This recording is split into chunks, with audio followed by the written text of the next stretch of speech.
உன் வார்த்தைகள் கேட்கப்பட்டது என்று வேதவசனம் சொல்லுகிறது. வித்தியாசம் உண்டாகும்படி செய்வேன் என்று கர்த்தர் சொல்கிறார். நான் உன்னை வெறுத்து விடவில்லை என்று கர்த்தர் சொல்லுகிறார். இன்றைக்கு கர்த்தர் நமக்கு தருகிற ஒரு வார்த்தை வார்த்தை வார்த்தை நான் கர்த்தர், எனக்கு காத்திருக்கிறவர்கள் வெட்கப்படுவதில்லை, வெட்கப்படுவதில்லை.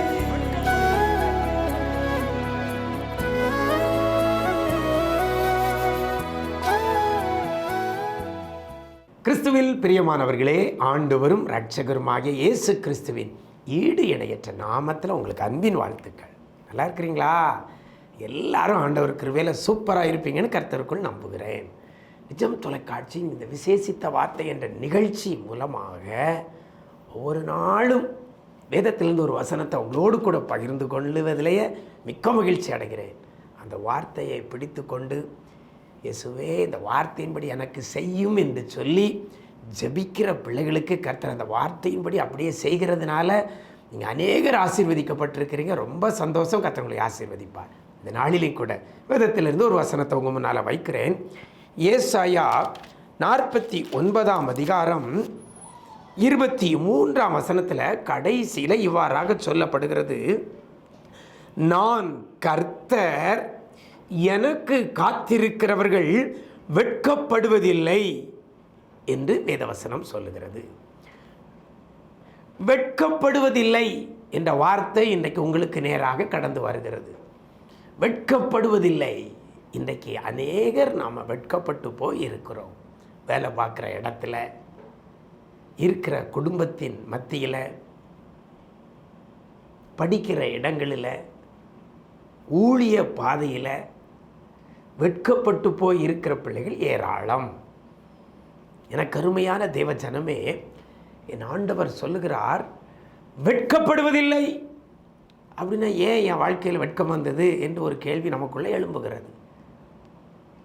இன்னைக்கு அநேக இடங்களில் வெட்கப்படுவதற்கு காரணம் ஆண்டவர் அல்ல, நாம் தான். வசனம் சொல்லுகிறது வெட்கப்படுவதில்லை. அப்படின்னா ஏன் வெட்கம் வருகிறது? தொழில் காரியங்களில் முயற்சி பண்ணி பிரயாசப்பட்டு தோல்வியை பார்த்த உடனே வெட்கப்பட்டு போகிறோம். ஏதோ ஒரு வியாதி நமக்குள்ள வந்த உடனே நம்ம 4 பேர் முன்னால் நிற்க முடியலை, வெட்கப்படுகிறோம். பொருளாதார கஷ்டம் வந்த உடனே வெட்கப்பட்டு போகிறோம். விரும்பினது நடக்கலை, நினைச்சது நடக்கலை, எதிர்பார்த்தது கிடைக்கலை, வெட்கமடைகிறோம். 4 பேர் முன்னால் கூனி குறுகி போய் இருக்கிற தேவ பிள்ளையே, இந்த வேதவசனம் உங்களுக்கு நேராக வருகிறது. வெட்கப்படுவதில்லை அப்படின்னு வசனம் சொல்லுகிறது. அப்படின்னா வசனம் பொய் சொல்லாது. யார் வெட்கப்படுவதில்லை? அதுதான் கேள்வி இப்போ நமக்கு. ஏன் என் வாழ்க்கையில் வெட்கம்? வசனம் சொல்லுகிறது, எனக்கு காத்திருக்கிறவர்கள் வெட்கப்படுவதில்லை. அப்படின்னா கர்த்தருக்கு நம்ம காத்திருக்கலன்னா வெட்கப்பட வேண்டிய நிலை வரத்தான் செய்யும். ஏதேதோ காரியத்திற்காக காத்திருக்கிற தேவ பிள்ளையே, கர்த்தருக்கு காத்திருக்கிறீங்களா? ஒரு மனுஷன் நான் உன்னை பார்க்க வரேன், நீ இந்த இடத்துல நில்லுன்னா நம்ம போய் நிற்கிறோம். அவன் வருவதுக்கு லேட் ஆனாலும் காத்து கிடக்கிறோம். ஒரு ட்ரெயினில் நம்ம பிரயாணம் பண்ணணும்னா ரயில்வே ஸ்டேஷனில் போய் காத்து கிடக்கிறோம். விமான பயணம் அப்படின்னா குறைஞ்சது 1 மணி நேரத்துக்கு முன்னால் போய் காத்து கிடக்கிறோம். இந்த ட்ரெயினுக்காக, இந்த விமானத்திற்காக காத்திருக்கிற தேவ பிள்ளையே, நீங்கள் என்றைக்காவது கர்த்தருக்கு காத்திருந்திருக்கிறீங்களா? இல்லையே. ஆலய ஆராதனைன்னா ஆரம்பிச்ச பிறகு இடையில போகிறோம். ஆலய ஆராதனை 10 மணிக்கு ஆரம்பிக்கினா அதுக்கு முந்தி 9:30க்கே போய் தேவ சமூகத்தில் காத்திருக்கிறீங்களா? இல்லையே. ஒரு சில பிள்ளைகள் தான் ஆலய ஆராதனைக்கு முன்பு போய் ஆலயத்தில் போய் காத்திருக்கிற பிள்ளைகள் இருக்கிறார்கள். ஆனால் ஆலய ஆராதனை ஆரம்பித்து இடையில பாதியில் கடைசியில் தான் நம்ம போகிறோம். அப்போ நம்ம கர்த்தருக்கு காத்திருக்கலையே. இதில் என்ன நடக்கிறது?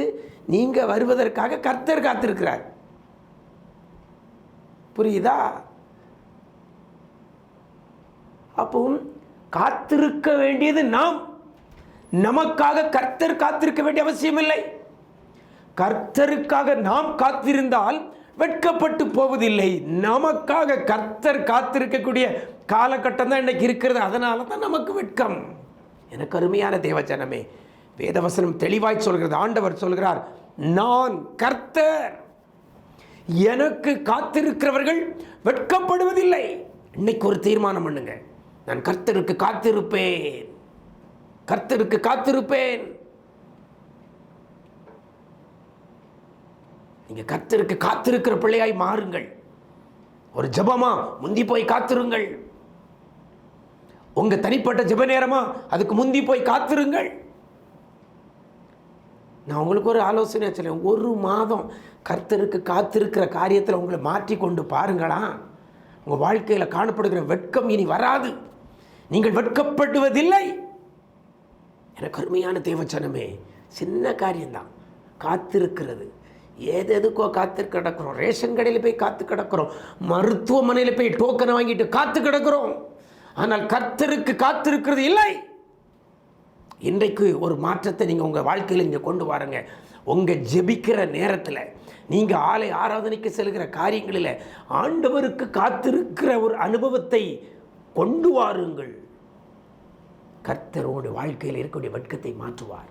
மாற்றுகிறது மாத்திரமல்ல, நான் கர்த்தர், எனக்கு காத்திருக்கிறவர்கள் வெட்கப்படுவதில்லை என்ற வேதவசனத்தின்படி கர்த்தர் உங்களை வெட்கப்படுத்தாதபடி எல்லா இடத்திலையும் கர்த்தர் உங்களை பாதுகாப்பார். பாருங்கள், அந்த வசனம் சொல்கிறது, நான் கர்த்தர், எனக்கு காத்திருக்கிறவர்கள் வெட்கப்படுவதில்லை என்பதை அப்பொழுது அறிந்து கொள்ளுவாய். அப்போ நீங்கள் இன்னையிலிருந்து ஆண்டவருக்கு காத்திருக்க ஆரம்பிச்சிங்கன்னா நீங்களும் அறிந்து கொள்வீர்கள், என் வாழ்க்கையில் நீ வெட்கம் வராது என்று சொல்லி.